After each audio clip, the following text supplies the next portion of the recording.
Welcome to Shanthi's cafe. UGTRB unit 1 இங்கிலீஷ்ல வந்து நம்ம டெய்லி ஒரு டாபிக் பார்க்க போறோம், பார்த்துட்டு இருக்கோம். இன்னைக்கான டாபிக் என்னென்ன அப்படின்னா வந்து the authorised version of the Bible.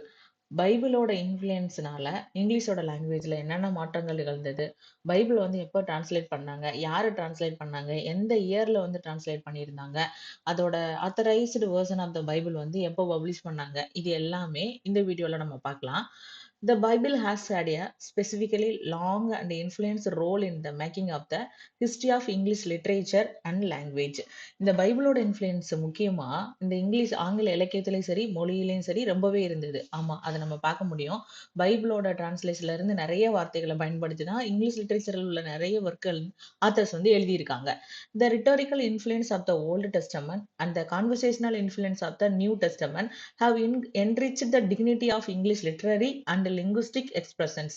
அதாவது இந்த ஓல்டு டெஸ்டமென்ட் அப்படிங்கிறது பழைய ஏற்பாடு. இந்த பழைய ஏற்பாடுல உள்ள மொழி நடையும், புதிய ஏற்பாடு நியூ டெஸ்டமென்ட் புதிய ஏற்பாடுல உள்ள உரையாடல் நயமும், இந்த ரெண்டுமே இந்த இங்கிலீஷ் லிட்ரேச்சர்ல உள்ள மொழியோட வெளிப்பாடுலயும் சரி இலக்கியத்திலயும் சரி நம்ம பார்க்க முடியுது அப்படின்னு சொல்றாங்க.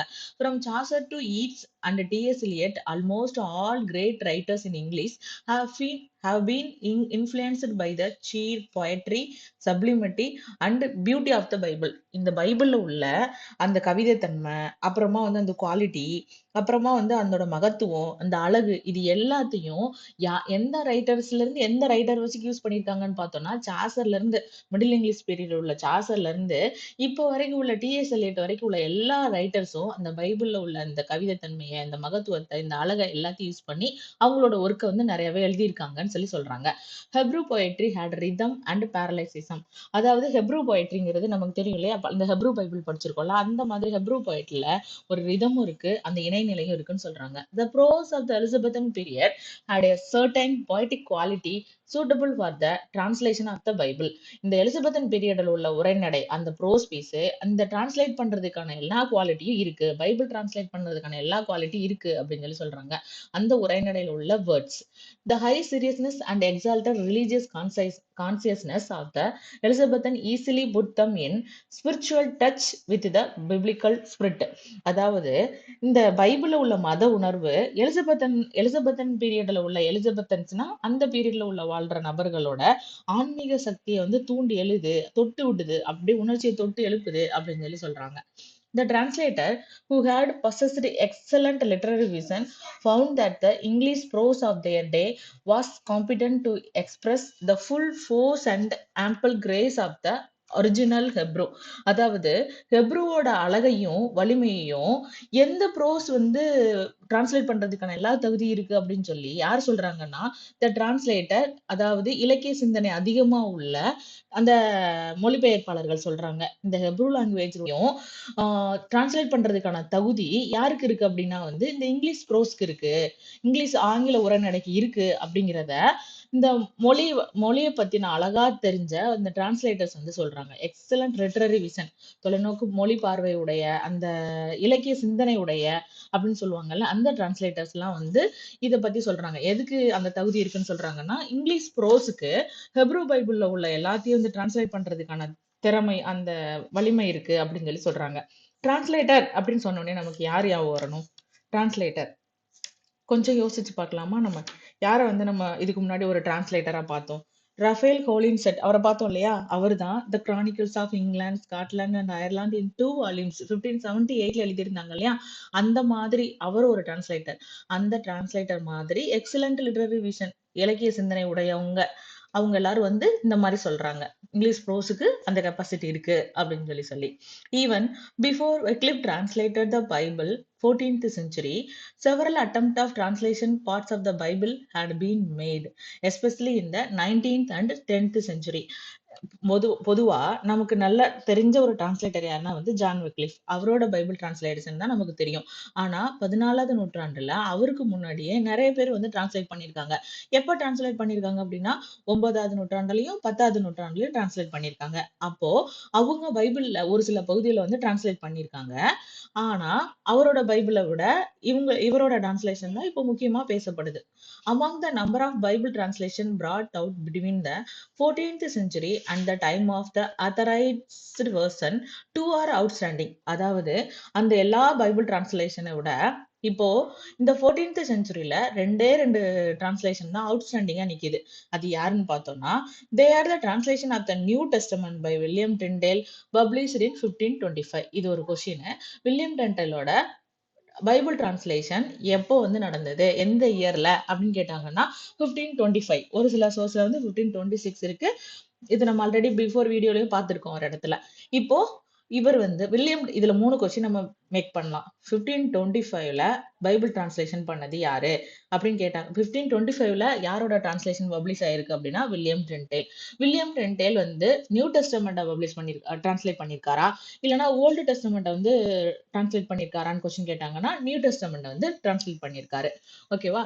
இது மூணையும் மொத்தமா வச்சு ஒரு கொஸ்டின் கேட்கலாம். நியூ டெஸ்டமெண்ட் வில்லியம் டெண்டேல் எந்த இயர்ல பப்ளிஷ் பண்ணாங்க அப்படின்னு சொல்லி கேட்டாங்கன்னா வந்து இந்த டிரான்ஸ்லேஷன் எந்த இயர்ல பப்ளிஷ் பண்ணாங்கன்னா 1525ல வந்து பப்ளிஷ் பண்ணிருக்காங்க.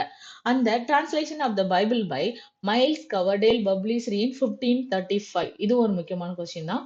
மைல்ஸ் கவர்டேல் பைபிள் டிரான்ஸ்லேஷன் எப்போ வந்து பப்ளிஷ் ஆகுது அப்படின்னா வந்து 1535. இந்த நியூ டெஸ்டமெண்ட்டை யாரு பப்ளிஷ் பண்ணாங்கன்னு கேட்டா வில்லியம் டென்டேல். பைபிளோட டிரான்ஸ்லேஷன் யாரோடதுன்னா வந்து miles கவர்டேல் 1535. These two translation of the Bible have influenced the translator of the authorized version of the Bible. இந்த ரெண்டு பைபிள்ல இருந்து தான் authorized version of the பைபிளுக்கு நிறைய இன்ஃப்ளூயன்ஸ் கிடைச்சிருக்குன்னு சொல்லி சொல்றாங்க. பின்னாடி வர்ற authorized version of the Bible இதுல இருந்து இன்ஃப்ளூயன்ஸ் ஆயிருக்கு. இதுல இருந்து ஒரு சில கொட்டேஷன்ஸ் வந்து எடுத்திருக்காங்க. இதுல இருந்து ஒரு சில கோட்பாடுகள், அப்புறமா வந்து சொற்றொடர்களை எடுத்து அந்த authorized version of the பைபிள்ல வச்சிருக்காங்க. அதை நம்ம பின்னாடி பார்க்கலாம். The authorized version of the Bible, which is more popular and authentic than all previous translation, was done by a committee of 57 divines and religious scholars and was published in 1611.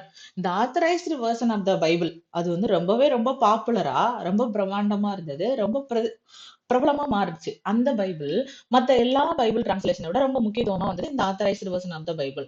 இதை யாரு பண்ணாங்க அப்படின்னா 57 பேர் கொண்ட 57 மத குருமார்கள் கொண்ட ஒரு கமிட்டி வந்து ஃபார்ம் பண்ணாங்க. அந்த கமிட்டியில தான் வந்து இந்த பைபிளை வந்து டிரான்ஸ்லேட் பண்ணாங்க. அது எப்போ பப்ளிஷ் பண்றாங்க அப்படின்னா வந்து 1611ல வந்து பப்ளிஷ் பண்றாங்க இந்த பைபிளை. 1611.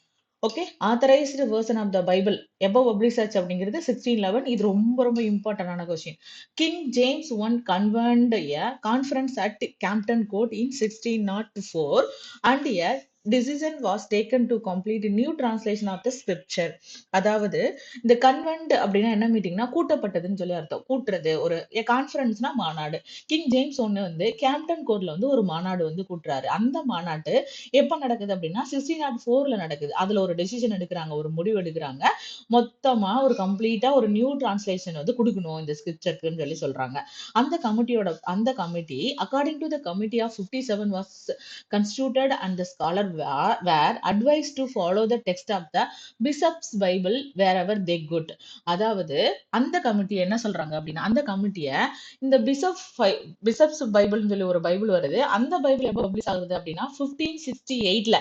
அதாவது வில்லியம் டென்டேலுக்கு அப்புறமா, மைல்ஸ் கவர்டேலுக்கு பைபிளுக்கு அப்புறமா வந்து ஒரு பைபிள் வருது. அது பிஷப் பைபிள்னு சொல்லி சொல்றாங்க.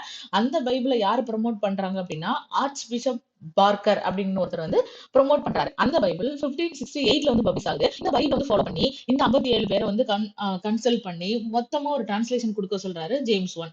ஆனா the committee followed the version of Tyndale and Wycliffe. இந்த கமிட்டியில உள்ள 57 மெம்பர்ஸும் யாரோட பைபிளை வந்து ஃபாலோ பண்றாங்கன்னா இந்த வில்லியம் டிண்டேலும் மைல்ஸ் கவர்டேல் அவங்க 2 பேரோட பைபிளை தான் வந்து ஃபாலோ பண்றாங்க. More often than the Bishop Bible. Bishop பைபிளோட அதிகமா யாரை வந்து ஃபாலோ பண்றாங்கன்னா மத்த 2 பேரோட பைபிள் தான் வந்து ஃபாலோ பண்றாங்க. வில்லியம் டிண்டேலோடதும் மைல்ஸ் கவர்டேலதும்.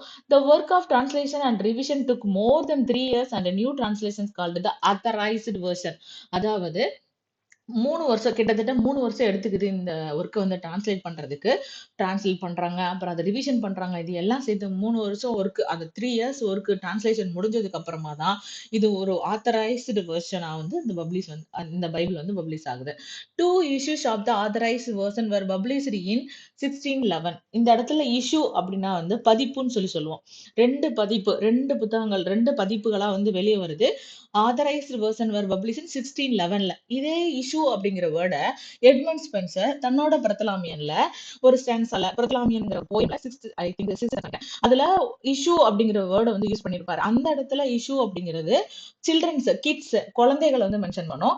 இந்த இடத்துல இஷ்யூ அப்படிங்கிறது வந்து புத்தகத்தை பதிப்புகளை வந்து மென்ஷன் பண்ணுது. ஓகேவா? அது எந்த இடத்துல நம்ம யூஸ் பண்றோமோ அதுக்கு ஏத்த மாதிரி மீனிங் வந்து சேஞ்ச் ஆகுது. Okay, in one version Ruth was referred to as he and in another as she. So these issues were called the He Bible and She Bible. இந்த ரெண்டு இஷ்யூக்கும் என்ன பேர் வைக்கிறாங்க அப்படின்னா He Bible and She Bible அப்படின்னு சொல்லி வைக்கிறாங்க. Okay, in 1870 the Canterbury appointed two committee to revise the authorized version. இந்த ரெண்டு இந்த 1870ல இந்த authorized version பைபிள் 1611 பப்ளிஷ் ஆச்சு பாத்தீங்களா? அத கிட்டத்தட்ட 200 ஆண்டுகளுக்கு ஆகுது இல்லையா? Okay, the newly revised New Testament was published in 1881 and the Old Testament in the புதுசா ரிவைஸ் பண்ண அதுல நியூ டெஸ்டமெண்ட் எப்ப பப்ளிஷ் பண்றாங்க அப்படின்னா வந்து 1881. இந்த இடத்துல முத நியூ டெஸ்டமெண்ட்டை யாரு டிரான்ஸ்லேட் பண்ணிருக்காங்கன்னு கேட்டாங்கன்னா வில்லியம் டிண்டேல் 1525. அதை ஞாபகம் வச்சுக்கணும் நம்ம. இன் பப்ளிஷ்ட் இன் 1881. இது ரிவைஸ்டு எடிஷன் 1881ல பப்ளிஷ் ஆகுது. And the old testament in and the Old Testament in 1885. இதுல ரெண்டாவது இந்த ஓல்டு டெஸ்டமெண்ட் எப்ப வந்து ரிவைஸ் எடிஷன் பப்ளிஷ் ஆகுதுன்னா 1885. கன்ஃபியூஸ் பண்ணிக்க கூடாது.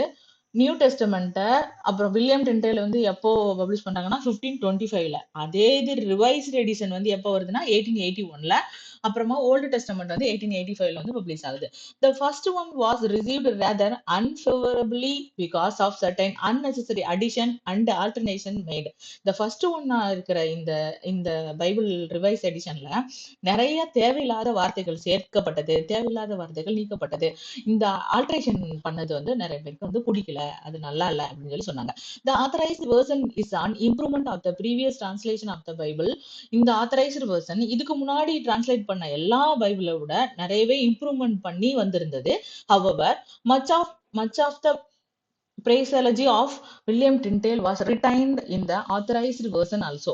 இவரோட வில்லியம் டிண்டேலோட 1525ல பப்ளிஷ் ஆன அந்த அந்த பைபிள் டிரான்ஸ்லேஷன்ல இருந்து நிறைய பேஸ் வந்து அதாவது சொற்றொடர்கள் சொல்லுவோம் இல்லையா, அந்த சொற்றொடர்கள் நிறைய எடுத்து இந்த ஆத்தரைஸ்ட் வெர்ஷன்ல அப்படியே ரீடைன் பண்ணியிருந்தாங்க, வச்சிருந்தாங்க. The influence of the authorized version is seen on English, especially in prose rhythm, syntax and style. English, especially in its prose rhythm, syntax and style. இந்த authorized version of the பைபிளோட influence இங்கிலீஷ்ல இருந்தது. முக்கியமா ஆங்கில இலக்கியத்துல, அப்புறமா உரைநடையில, அப்புறமா வந்து அதோட இலக்கணத்துல, அப்புறம் அதோட ஸ்டைல்ல எல்லாத்துலயும் இந்த இந்த அதிகாரப்பூர்வமான பைபிளோட இன்ஃப்ளூயன்ஸ், இதோட தாக்கம் வந்து எல்லா லாங்குவேஜ்லயும் காணப்பட்டது. Since the language of sacred truth is always little archaic, the King James translators choose to make their English little archaic. அதாவது இந்த sacred language சொல்லுவோம் இல்லையா, அந்த புனிதமான மொழி எப்பவுமே ஒரு பழமையான லாங்குவேஜ் கொண்டதா இருக்கும். அதனால கிங் ஜேம்ஸோட டிரான்ஸ்லேட்டர்ல என்ன நினைச்சாங்க அப்படின்னா, இந்த இங்கிலீஷோட டிரான்ஸ்லேஷன்லயும் கொஞ்சம் பழமையான மொழி கொண்டு வந்து வைப்போம், அப்பதான் வந்து எல்லாருக்கும் பிடிக்கும் அப்படின்னு சொல்லிட்டு இந்த ஆத்தரைஸ்டு வெர்ஷன் ஆஃப் த பைபிள்ல கொஞ்சம் பழமையான லாங்குவேஜ் கொண்டு வந்து அப்பப்போ வச்சிருந்தாங்க அந்த டிரான்ஸ்லேஷன்ல. The language used by them was a compromise between literalness and colloquialism. They also used several Latin terms. அதாவது அவங்க டிரான்ஸ்லேட் பண்ண அந்த லாங்குவேஜ்ல என்னென்னலாம் சேர்ந்து பண்ணியிருந்தாங்க அப்படின்னா வந்து நேரடியான ஒரு மொழியும், அதாவது இங்கிலீஷ்ல என்ன லத்தீன்ல என்ன இருந்துச்சோ அதை அப்படியே டிரான்ஸ்லேட் பண்ணி வச்சிருப்பாங்கல்ல, அந்த நேரடி லாங்குவேஜ் மட்டும் இல்லாம கொலோக்கியலிசம், அதாவது ஒரு நம்ம எளிய நடையில மக்களுக்கு புரியுற மாதிரி பேசுற ஒரு சாதாரண லாங்குவேஜ், இந்த ரெண்டையுமே மிக்ஸ் பண்ணி தான் வந்து எழுதியிருந்தாங்க. அப்புறமா வந்து கொஞ்சம் லத்தீன் டேர்ம்ஸையும் வந்து யூஸ் பண்ணியிருந்தாங்க அந்த translation of the authorized version of the பைபிள்ல டிரான்ஸ்லேட் பண்ணும்போது. இந்த ஹெப்ரூ லாங்குவேஜோட கவிதையோட மொழியோட அந்த வலிமை எப்படி இருந்ததோ அதை அப்படியே வந்து ஃபாலோ பண்ணியிருந்தாங்க இந்த translators. The influence of Tyndale is most. அவரோட இந்த டிண்டேலோட இன்ஃப்ளூயன்ஸ் வந்து இந்த ஆத்தரைஸ் வெர்ஷன்ல வந்து ரொம்பவே பார்க்கலாம். Even phrases like the burden and heat of the day, eat, drink and be merry, இந்த இந்த பிரேசஸ் எல்லாம் which had been used by Tyndale. இந்த Tyndale யூஸ் பண்ணாது அப்படியே வந்து என்ன பண்ணிருக்காங்க, the are retained in the authorized version. இந்த authorized version of the Bible அப்படியே கொண்டு வந்து எழுதியிருந்தாங்க. இது ரொம்பவே முக்கியமா நோட் பண்ண வேண்டியது. ஏன்னா ஒரு பிஜிடிஆர்பி எக்ஸாம்ல வந்து சில வேர்ட்ஸ் எல்லாம் கொடுத்து இதுல எந்த வேர்ட்ஸ் வந்து எந்த பைபிள்ல இருந்து எடுக்கப்பட்டது அப்படின்னு சொல்லி கேட்டிருந்தாங்க. அதனால இந்த வேர்ட் எல்லாம் நம்ம ரொம்ப முக்கியமாவே பார்த்துக்கணும். The burden, the heat of the day, eat, drink, be merry, எந்த பிரைசஸ் எல்லாம் ஆத்தரைஸ்டு வெர்ஷன் ஆஃப் த பைபிள்ல டிண்டேல இருந்து வந்து ரீடைன் பண்ணியிருந்தாங்க அப்படின்னு சொல்லிட்டு கேட்டாலும் கேட்கலாம். அதனால இது ஒரு கொஸ்டின் பாயிண்ட் ஆஃப் வியூ தான். However, several Greek words used by Tyndale were replaced with traditional English word. Tyndale வந்து கொஞ்சம் Greek words யூஸ் பண்ணியிருந்தார். ஏன்னா Tyndale வந்து டிரான்ஸ்லேட் பண்ண பைபிள் வந்து கிரீக்லயும் ஹெப்ரூ லாங்குவேஜ்லயும் இருக்கும். அதுல இருந்து தான் அந்த பைபிள்ல ஒரு சில Greek words வந்து யூஸ் பண்ணியிருந்தாரு. அதை வந்து இந்த ஆத்தரைஸ்டு வெர்ஷன் ஆஃப் த பைபிள்ல வந்து டிரான்ஸ்லேட் பண்ணும்போது அந்த டிரான்ஸ்லேட்டர் என்ன பண்ணிட்டாங்கன்னா ட்ரெடிஷனல் இங்கிலீஷ் வேர்ட்ஸா சேஞ்ச் பண்ணியிருக்காங்க. அந்த கிரீக் வேர்ட்ஸை சேஞ்ச் பண்ணி நமக்கு கொடுத்துருக்காங்க ஆத்தரைஸ். அது மட்டும் இல்லாம இந்த பைபிள்ல உள்ள அந்த ரிதம், அந்த பிரேசஸ், அந்த வேர்ட்ஸ், இது எல்லாமே இந்த இங்கிலீஷ் மேனோட மனசுல ஒரு பகுதியாவே அமைஞ்சிருச்சு அப்படின்னு சொல்லி சொல்றாங்க. Written English continues to full of biblical phrases, images and symbols and even spoken language of the educated source these tendencies. அதாவது written languages, written English means அவங்கள ரைட்டர்ஸ் எழுதுற எல்லா ஒர்க்ஸ்லயும் இந்த பிப்ளிக்கலோட பிரேசஸ் யூஸ் பண்ண ஆரம்பிச்சாங்க. அப்புறமா வந்து இமேஜஸ், அவங்களோட அந்த பிப்ளிக்கல் இமேஜஸ் வந்து கொண்டு வர ஆரம்பிச்சாங்க, சிம்பிள்ஸ் கொண்டு வர ஆரம்பிச்சாங்க. ஏன் பேசுற லாங்குவேஜ்ல கூட அந்த பிப்ளிக்கலோட இன்ஃப்ளூயன்ஸ் வந்து நிறையவே இருந்தது. ஃபார் எக்ஸாம்பிள் இப்போ ஓ2 நைட்டிங்கல் எடுத்துக்கிட்டோம்னு வச்சுக்கோங்களேன். அதுல வந்து கீட்ஸ் வந்து ஒரு சில பிப்ளிக்கல் இன்ஃப்ளூயன்ஸ் வந்து சொல்லியிருப்பாங்க. அப்புறமா வேர்ட்ஸ்வொர்த் தன்னோட அந்த ரூத் அப்படிங்கிற கேரக்டரை ஒரு போயம்ல சொல்லியிருப்பாரு. இதெல்லாம் பார்த்தோம்னா இந்த பிப்ளிக்கல் இன்ஃப்ளூயன்சஸ் வந்து வச்சுதான் இந்த ரைட்டர்ஸ் வந்து எழுதுறாங்க அப்படின்னு நம்ம வந்து டிசைட் பண்ணிக்கலாம். There are several phrases in the Song of Solomon which have become part of everyday English speech. Song of Solomon, அந்த சாலமோனோட பாட்டு, அதுல உள்ள பிரேசஸ்லாம் டெய்லி நடைமுறையில ஒவ்வொரு நாளும் பேசுற பேச்சுக்களை ஒரு பாட்டு, ஒரு பகுதியா, ஒரு அங்கமாவே இடம்பெற்றுச்சுன்னு சொல்லி சொல்றாங்க. In fact the authorised version has become a part of European culture itself. இப்போ இந்த ஐரோப்பிய கலாச்சாரத்தோட ஒரு பகுதியாகவே இந்த authorized version of the Bible வந்து மாறிடுச்சு. அப்போ authorized version of the Bible எவ்வளவு இம்பார்ட்டன்ட் சொல்லி நம்ம பார்த்தோம். இப்போ இதுல முக்கியமான இயர் என்னன்னு சொல்லி பார்த்தோம் அப்படின்னா வந்து ஆஹ் வில்லியம் டிண்டேல் வந்து தன்னோட பைபிளை எப்ப டிரான்ஸ்லேட் பண்ணாரு? 1525ல. மைல்ஸ் கவர்டேல் வந்து எப்போ டிரான்ஸ்லேட் பண்ணியிருந்தாரு? 1535ல. Authorised version of the Bible வந்து எப்போ வந்தது அப்படின்னா 1611ல. அப்புறமா அது எப்போ வந்து டிரான்ஸ்லேட் பண்ணியிருந்தாங்க, ரிவைஸ் பண்ணியிருந்தாங்க. ரிவைஸ் எடிஷன் வந்து நியூ டெஸ்டமெண்ட் எப்போ வந்தது? 1881ல. நல்லா ஞாபகம் வச்சுக்கணும். நியூ தான் வந்து ஃபர்ஸ்ட் வருது 1881ல, ஓல்டு தான் வந்து செகண்ட் வருது 1885ல. நம்ம ஓல்டு டெஸ்டமெண்ட் நியூ டெஸ்டமெண்ட் சொல்லி இயர் சேஞ்ச் பண்ணிடக்கூடாது. நியூ டெஸ்டமெண்ட் 1881லயும் ஓல்டு டெஸ்டமெண்ட் வந்து 1885லயும் வருது. அப்புறமா எந்த பிரைசஸ் எல்லாம் வந்து வெளியிடல இருந்து அப்படியே வந்து borrow பண்ணி எழுதியிருந்தாங்க இந்த ஆத்தரைஸ்டு வெர்ஷன்ல பார்த்தோன்னா, ஈட், சாப்பிடுறது, தண்ணி குடிக்கிறது, சந்தோஷமா இருக்கிறது, அப்படி கொண்டு நம்ம ஞாபகம் வச்சுக்கலாம். இல்ல அப்படி இல்ல அப்படின்னா வந்து சாப்பாடை வந்து சூடு பண்றது, அப்புறமா சாப்பிடுறது, அப்புறமா தண்ணி குடிக்கிறது, அப்புறமா நம்ம சந்தோஷமா இருக்கிறது. இந்த மாதிரி வேர்ட்ஸ் எல்லாம் அவர்கிட்ட இருந்து இது வந்து நம்ம சும்மா நம்ம மெமரி காண்டி சொல்றது. இந்த வேர்ட்ஸ் எல்லாம் வந்து borrow பண்ணி எழுதியிருக்காங்க அப்படிங்கறத ஞாபகம் வச்சுக்கோங்க. இது கொஞ்சம் ரொம்ப ஈஸியான டாபிக் தான். அதனால ஈஸியா தான் இருக்கு. தேங்க்யூ.